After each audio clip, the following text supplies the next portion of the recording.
La Bible dit que chaque jour nous faisons face à une guerre, mais notre combat n'est pas contre notre conjoint, contre les membres de notre famille, les collègues de travail, mais plutôt contre Satan et ses démons. Voyez ce qui est écrit, revêtez toute l'armure de Dieu, car notre lutte n'est pas contre les personnes, mais contre les pouvoirs et les autorités, contre les dominants de ce monde de ténèbres, contre les forces spirituelles du mal dans les régions célestes. Cette guerre est dans le monde spirituel, et nous ne pouvons pas la voir, mais nous pouvons ressentir ses effets jour après jour.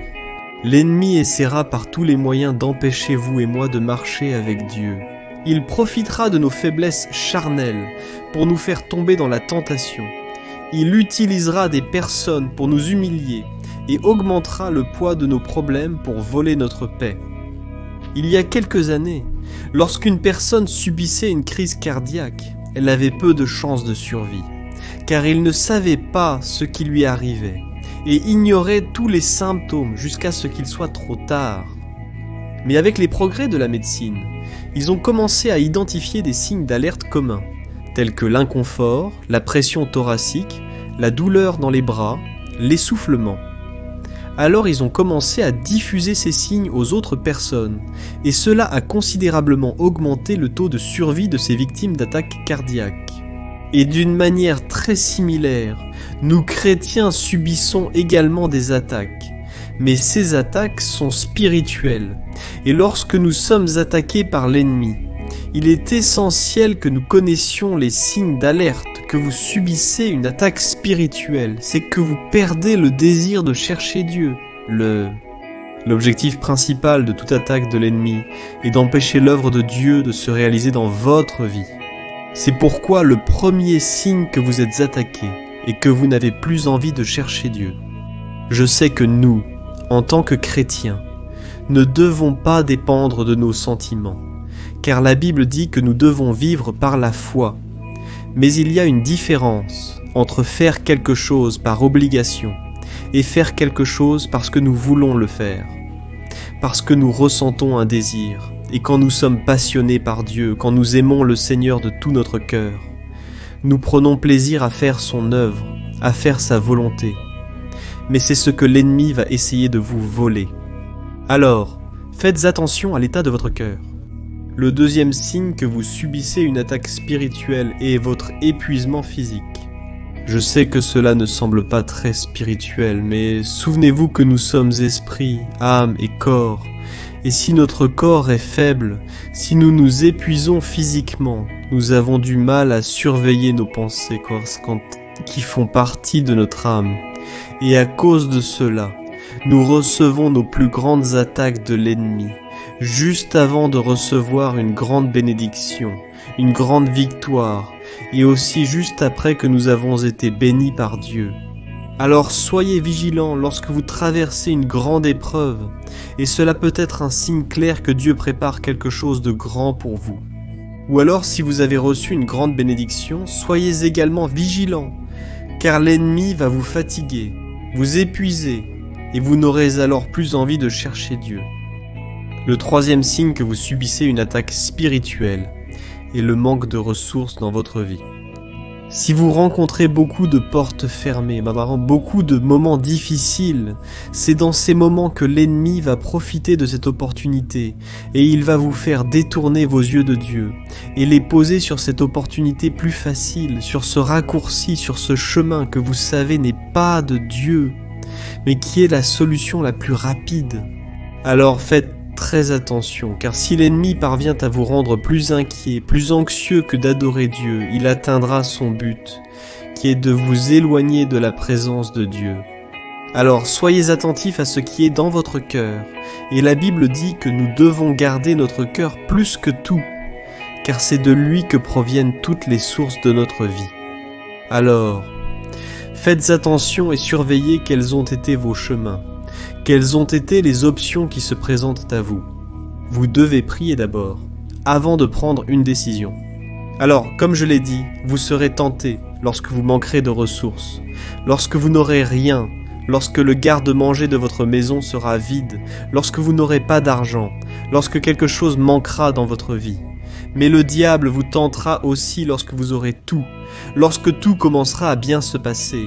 C'est là que vous courez le risque de vous relâcher avec Dieu, de vous installer dans la présence de Dieu. Alors, restez avec le Seigneur dans les deux moments, dans les bons moments et dans les mauvais moments. Restez ferme avec Dieu et vous verrez que cette tempête passera, ce moment difficile passera. Le quatrième signe que vous subissez une attaque est que votre vie de prière est faible. Je sais que nous avons tous des hauts et des bas dans notre vie avec Dieu, mais si la prière manque dans votre vie, alors c'est un signe que vous êtes attaqué par l'ennemi et que vous vous éloignez de Dieu. C'est précisément lorsque vous êtes ainsi faible que c'est le moment où vous devriez prier davantage, où vous devriez chercher davantage Dieu, où vous devriez lutter contre votre chair, et c'est ce qui est arrivé à Jésus. Vous devez vous en souvenir, quand il allait être livré pour être crucifié, il s'est retiré et est allé prier à Gethsémani avec les disciples. Mais les disciples ont subi l'attaque de l'ennemi, et ils n'ont pas eu la force de prier. Et voyez ce que Jésus leur a dit. Alors il est revenu vers ses disciples et les a trouvés endormis. « Vous n'avez pas pu veiller avec moi même 1 heure ?» Jésus a demandé à Pierre, « Veillez et priez pour que vous ne tombiez pas en tentation.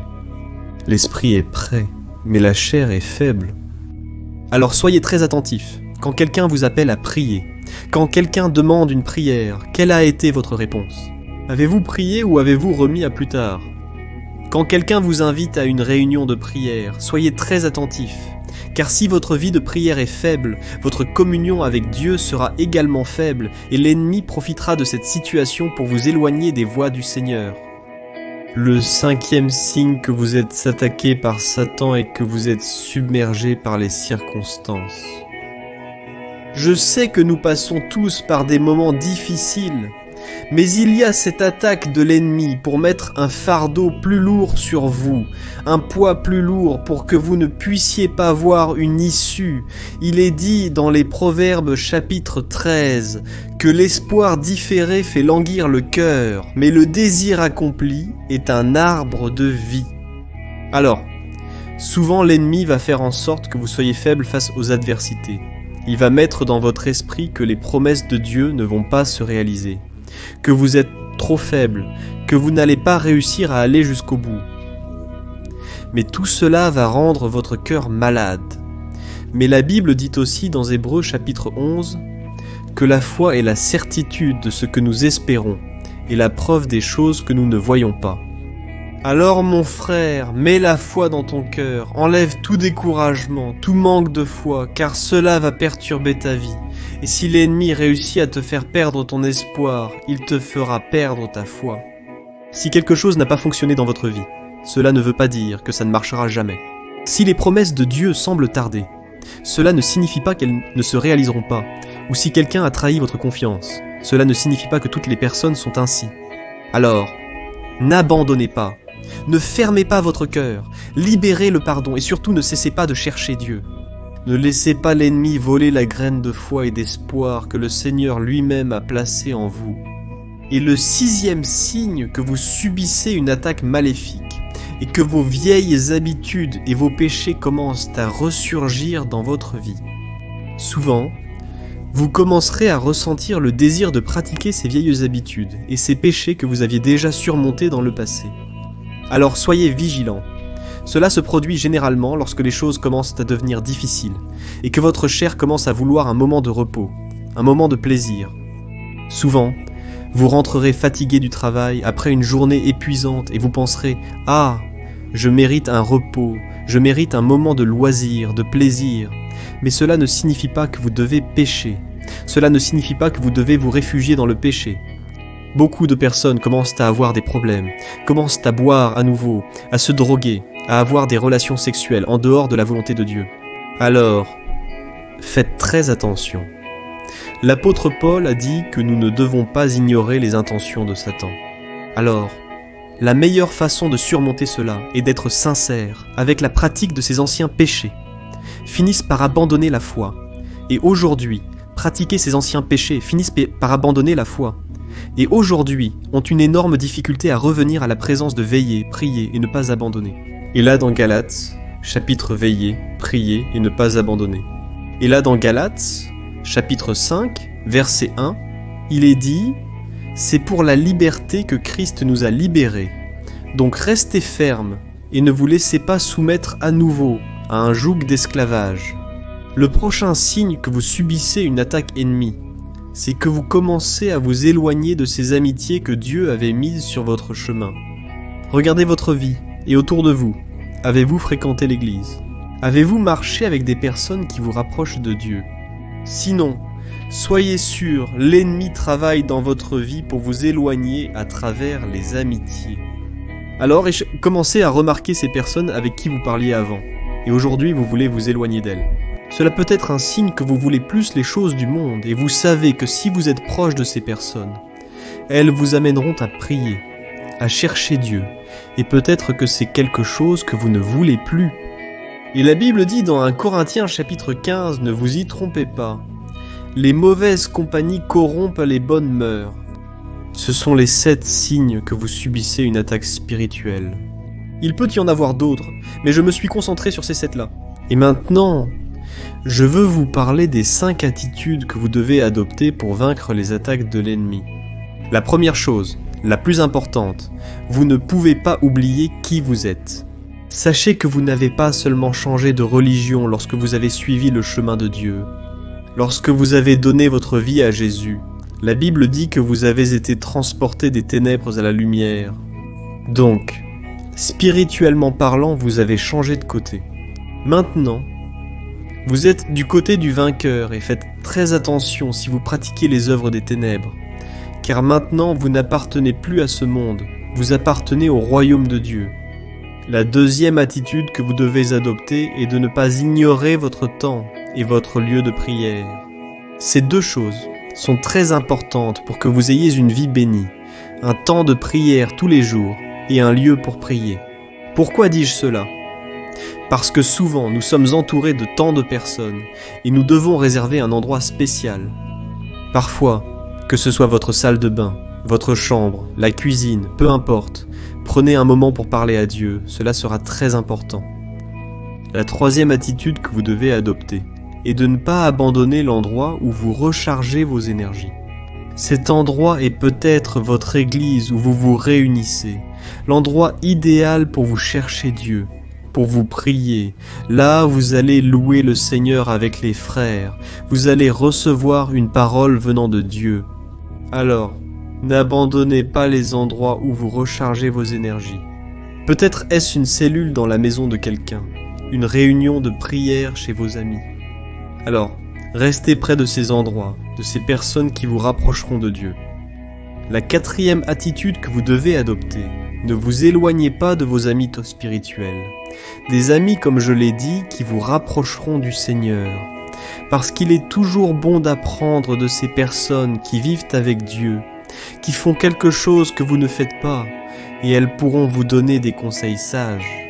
La Bible dit que bienheureux est celui qui n'écoute pas le conseil des impies, qui écoute les personnes de Dieu, qui marche avec les personnes de Dieu. Alors, soyez proche de ces personnes, ne vous éloignez pas d'elles. Et enfin, la 5e attitude que vous devez adopter, ne quittez pas votre protection pastorale. Qui est votre leader?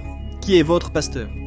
Peu importe combien ils peuvent avoir de défauts, parce qu'ils sont comme vous et moi. Mais ne quittez pas leur protection, parce qu'ils prient pour vous. Ils vous alertent à travers des conseils, à travers la parole de Dieu. Et beaucoup de gens, en abandonnant la direction, en voulant prendre les devants seuls, en voulant assumer un ministère seul, sans l'avis de personne, beaucoup d'entre eux sont tombés dans la tentation. Beaucoup d'entre eux ont été touchés par Satan.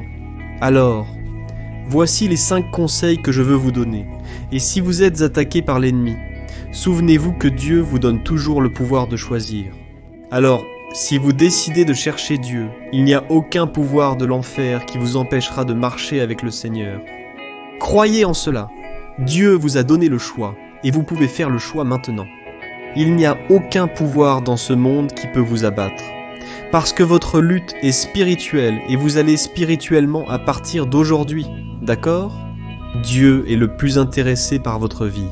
Et si vous faites attention à ces signes et prenez ces mesures que je vous ai données, vous aurez une vie victorieuse au nom de Jésus.